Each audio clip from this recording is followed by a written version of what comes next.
Good evening. I would like to thank the elders for the opportunity to speak this evening. I always love whenever I get to stand up and present a lesson. And tonight I want to talk about perseverance. Hopefully this is on now. Now it is on. Tonight we're going to talk a little bit about perseverance. And I think perseverance is something that is critical to the Christian life because we know it's not going to be easy. And whenever I think about abstract ideas like perseverance or confidence, I like to use stories and quotes instead of dictionary definitions. And so tonight we're going to start off with a story that I heard from Ethan at a youth rally a couple years ago. And the story goes that a young man with a physical disability, he just wanted to run in a race. He wanted to run in a race is all he wanted to do. And his father told him, no, you can't do that. But he was determined to do it, so his father worked it out. The young man finally gets to the race. He's standing on the starting line. Gun goes off, everybody takes off, everybody's running very fast, and the young man is in behind everybody else. And he runs for a little bit, then he falls. The father jumps up in worry, he's afraid he's hurt, he's ready to stop him.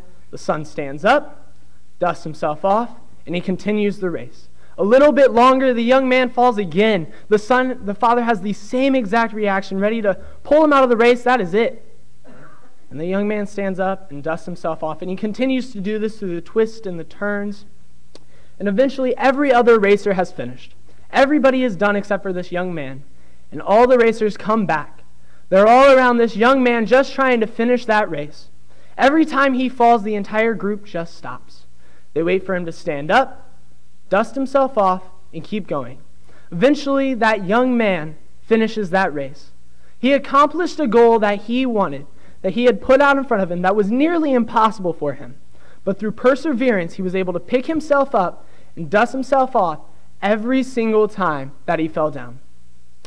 And then I really like quotes. So the first quote comes from a singer named Ben Rector, who is Alicia's favorite singer, and we listen to him all the time. And the quote says, "'Cause life is not the mountaintops, it's the walking in between." And I think that's so true. So often, all we think about are the tops, the highest points we've been at, but the majority of our lives is working to get there. It's the walking in between the mountaintops. And my favorite quote of all time that has been ingrained in my mind since a young kid comes from Rocky Balboa. He's looking at his son and he says, "Let me tell you something.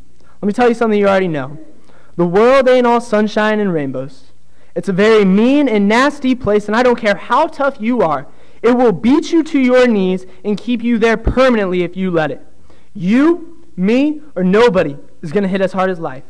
But it ain't about how hard you hit. It's about how hard you can get hit and keep moving forward. How much you can take and keep moving forward.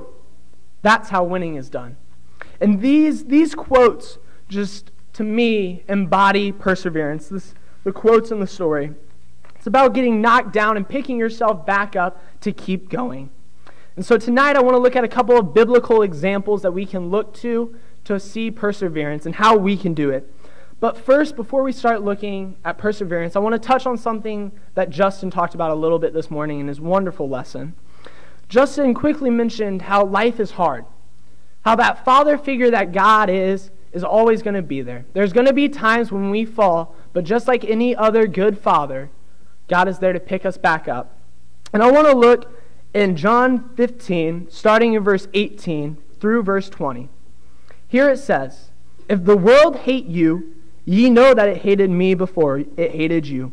If ye were of the world would love his own. But because ye are not of the world, but I have chosen you out of the world, therefore the world hateth you. Remember the word that I said unto you, the servant is not greater than his Lord. If they persecuted me, they will also persecute you. If they have kept my sayings, they will keep yours too." Jesus here is directly telling us that the world is not going to take it easy on us. It's going to be hard. They tried to kill him. They're going to try to do the same thing to us. But in Hebrews 13, verse 5 through 6, God promises us that he will always be there. Here it says, "Let your conversation be without covetousness, and be content with such things as ye have. For he hath said, I will never leave thee nor forsake thee.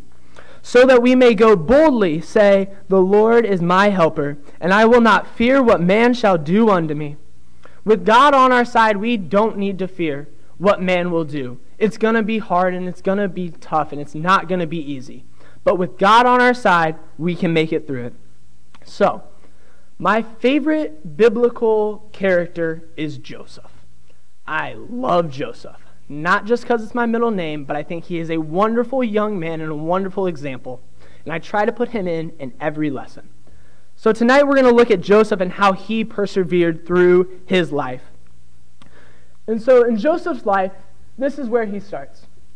At the beginning of Joseph's life, he is Jacob's favorite. And I apologize. If you want to follow along, we're going to be reading a lot in Genesis, starting in chapter 37. But at the beginning of Joseph's life, he starts at the very top. Of Jacob's 12 sons, Joseph is his favorite. And so we're going to read Genesis 37, verses 3 through 4 to see this. It says, Now Israel loved Joseph more than all his children, because he was the son of his old age. And he made him a coat of many colors. And when his brethren saw that their father loved him more than all his brother, they hated him and could not speak peaceably unto him. So this verse clearly tells us that Joseph was the favorite. So at the beginning of Joseph's life, he starts at the very top. And because of this, his brothers don't really like that, or don't really like him. And then we're going to skip down to verse 19. But in between these two passages, Joseph has a dream. And God tells him, you're going to be mightier and your family is going to bow down to you. Now, whenever he tells his brothers this, they already don't like him. And then he tells them that you're going to bow down to me. And they don't like him even more. So very next step in Joseph's life is his brothers are mad and they're pitting against him. And they decide to throw him in a pit. And just look at this. We're going to read chapter 37, verses 19 through 24. Starting in verse 19, it says, And they said one to another, Behold, this dreamer cometh. Come now, therefore, and let us slay him, and cast him into some pit. And we will say, Some evil beast hath devoured him. And we shall see what will become of his dreams. And Reuben heard it, and he delivered him out of their hands, and said, Let us not kill him. And Reuben said unto them, Shed no blood, but cast him into this pit that is in the wilderness, and lay no hands upon him, that he might rid him out of their hands, to deliver him to his father again. And it came to pass, when Joseph come unto his brethren, that they stripped Joseph out of his coat of many colors that was on him. And they took him and cast him into a pit, and the pit was empty. There was no water in it. Now Joseph's life has taken a tumble since he was the favorite. His brothers hate him, and he's now in a pit. But the good news is he's not dead. But things are going to get a lot worse. The next step in Joseph's life is he's sold into slavery. His brothers decide, okay, we can't kill him, so maybe we'll just sell him into slavery. And if you look in verse 28, it says, Then there passed by Midianites merchantmen, and they drew and lifted up Joseph out of the pit, and sold Joseph to the Ishmaelites for 20 pieces of silver, and they brought Joseph into Egypt. So Joseph was at the very top. He was Jacob's favorite, and now he's a slave. And in this time, and in any time, a slave was basically the bottom that you could be at. It seems to me that Joseph has hit rock bottom, and at this point, Joseph could say, you know what, I'm done. I'm a slave. My brothers tried to kill me. They sold me into slavery. This is too hard. God's not with me. I'm done. But Joseph does something very, very different. He decides to make the very best out of the situation that he is in. He decides to persevere through the tough times that he's in. And if we go to chapter 39 and begin reading in verse 1 through 6, we see that he ends up in Potiphar's house. And now in chapter 39, verses 1 through 6, it says, And Joseph was brought down to Egypt, and Potiphar, an officer of Pharaoh, captain of the guards, an Egyptian, bought him out of the hands of the Ishmaelites, which had brought him down thither. And the Lord was with Joseph, and he was a prosperous man, and he was in the house of his master the Egyptian. And his master saw that the Lord was with him, and that the Lord made all that he did to prosper in his hand. And Joseph found grace in his sight, and he served him. and he made him overseer over his house, and all that he had put into his hand. And it came to pass from the time that he had made him overseer in his house, and over all that he had, that the Lord blessed the Egyptian's house for Joseph's sake. And the blessing of the Lord was upon all that he had in the house and in the field. And he left all that he had in Joseph's hand, and he knew not aught he had, save the bread which he did eat. So Joseph went from being a slave to now he's at the very top of Potiphar's house, a very powerful man in Egypt. He is now back at the top, and he has persevered his way to the top. But this won't last long. As we know, after this, Potiphar's wife tempts Joseph. And though she asks him to lay, and Joseph says no. He repeatedly says, no, this is a sin against God. I cannot do this. Eventually, he has to just leave because everything is bad. And as he's running out, she grabs his coat and keeps it with him. Keeps it with her. And whenever Potiphar comes back, she begins to lie and say that Joseph lied with her. Joseph lied with her and mocked her is what she said. She lies, and eventually we see that Joseph is now put in prison. And we see this in Genesis verse 20. And it says, and Joseph's master took him and put him into the prison, a place where the king's prisoners were bound, and he was there in prison. So again, Joseph has gone from the very top. He was in charge of everything that Potiphar had. Now he's in prison. And again, Joseph is at a point, he's at the bottom of that mountain, and he's looking up, and he's saying, man, I had everything. Twice now, it's been taken from me. All right, I'm going to give up. He could have just given up, and many people would have. I'm not going to lie and say that I wouldn't, because it would be very hard to look at your situation and not give up. But that is not what he did. Eventually, in the next verse, we see that Joseph became the head of the prison that he was in.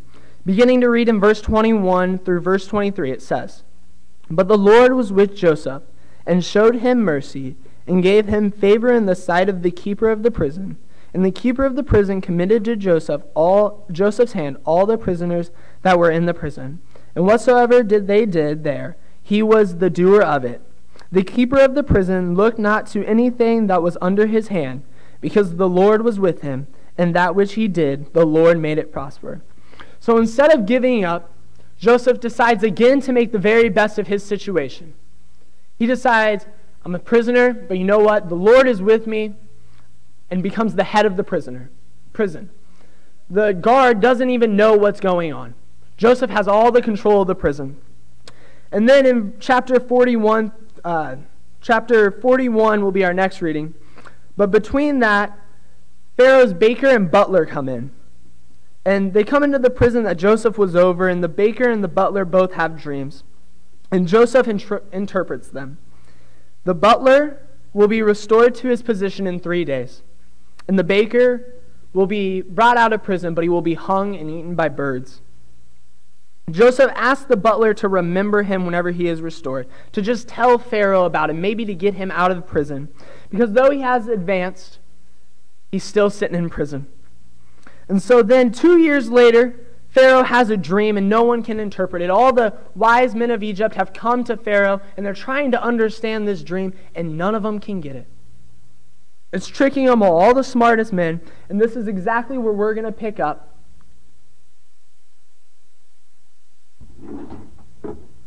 This is exactly where we're going to pick up. In verse 37. In verse 37 it says, and the thing was good in the eyes of Pharaoh, and in the eyes of all his servants. And Pharaoh said unto his servants, can we find such a one as this is, a man in whom the Spirit of God is? And Pharaoh said unto Joseph, forasmuch as God hath showed thee all this, there is none so discreet and wise as thou art. Thou shalt be over my house, and according unto thy word shall all my people be ruled. Only in the throne will I be greater than thou. And Pharaoh said unto Joseph, see, I have set thee over all the land of Egypt. And Pharaoh took off his ring from his hand, and put it upon Joseph's hand, and arrayed him in the vestures of fine linen, and put a gold chain about his neck. And he made him to ride in the second chariot which he had, and they cried before him, bow the knee, and he made him ruler over all the land of Egypt. So Joseph is now most likely the second most powerful man on the entire earth. At this time, Egypt was the most powerful empire, and Joseph is the second in charge. The only person that is above him is Pharaoh. And Pharaoh really doesn't know what's going on because, again, it's all in Joseph's hand. So as we look at Joseph's life, he starts at the top and then he drops down. He goes through a struggle, but he decides he's going to persevere. He's going to push through, and then he rises back to the top, but is instantly kicked right back down. Then he walks his way up, and he eventually becomes the second most powerful man in most likely the entire world, but definitely Egypt. And it's amazing that he was able to decide every single time to keep going. But Joseph never did it alone, and he never took credit for doing it alone. If you look at all the readings that we've had, every time it talks about how the Lord was with Joseph. The Lord helped Joseph. He provided. He made Joseph plentiful. He made everything that Joseph did, he made it to the best. And that's just like our life. Sometimes our life may look like this. We may feel like we're at the very top, and then we may feel like we're at the very bottom. And we feel like we can't get back to the top a lot of times. But just like Joseph, if we decide to just go through it and trust in God that he will take care of us, we'll make it through. And now our next example that we're going to look at is Paul. And so Paul is a very different kind of example. Joseph had a very physical way to his life. He never failed spiritually. He never sinned. It was always a physical battle that he was in. But Paul was very different. And we see this in 1 Timothy 1, verse 15.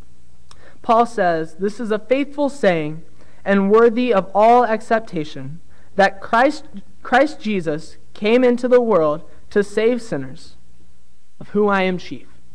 Paul admits here that he was the very worst sinner. Of all the sinners, he was the very worst. He was in charge of all of them. Saul, before, had gone around persecuting and killing, imprisoning Christians throughout the entire world. And yet here, he says that Christ Jesus came into the world to save it. And though we may not be the chief of sinners, and though we may not be the worst sinner ever, we will fall and we will stumble. But just as Paul realized, that is why Christ came into this world. No matter how bad it is, no matter how far down a road you think you are, no matter how far away that light at the end of the tunnel seems, we can get through it because Christ came to save us. But not only did Paul persevere through sin like we will have to, Paul is also a wonderful example of persevering through persecution. The man went through so many things. And in 2 Corinthians chapter 11, verses 24 through 27, Paul lays out just a few of those things that he went through. Here, starting in verse 24, it says, "Of the Jews 5 times received I 40 stripes, save one. Thrice was I beaten with rods, once was I stoned, thrice I suffered shipwreck. A night and a day I have been in the deep. In the journeyings often, and perils of water, and perils of robbery, and perils by my own countrymen, and perils by the heathens, and perils in the city, and perils in the wilderness, and perils in the sea, and perils among false brethren, and weariness and painfulness, and watchings often, and hunger and in thirst, and fasting often, and cold and nakedness." Paul went through all of these things. Personally, I've never been through any of these things, and I hope that no one here has, and no one ever has to. But Paul was able to go through all of these things and still stay true. He tells Timothy that he fought the good fight and he's ready to receive his crown. No matter what he went through, Paul always kept his focus and his perseverance with him. And now my grandma really likes to say, whenever my grandpa, a lot of times, I guess, that's who she's around the most, says that he's really struggling or he's being persecuted or feels persecuted, she says, "Well, at least they haven't crucified you." And you're like, wow, she's right. But I would take it even a step down. At least they haven't done any of these things to me. Paul went through all of these things. He had the same Bible and the same truth that we had, but yet he fought through, and he continued to fight through. And whenever we get through the end of this and through all those persecutions, we're going to be a stronger Christian. If we look in James chapter 1, verses 2 and 3. In James chapter 1, verse 2 and 3, it says, "My brethren, count it all joy when ye fall into divers temptations, knowing this, that the trying of your faith worketh patience." We're going to go through a lot. We're going to go through a lot of tough temptations and a lot of tough times.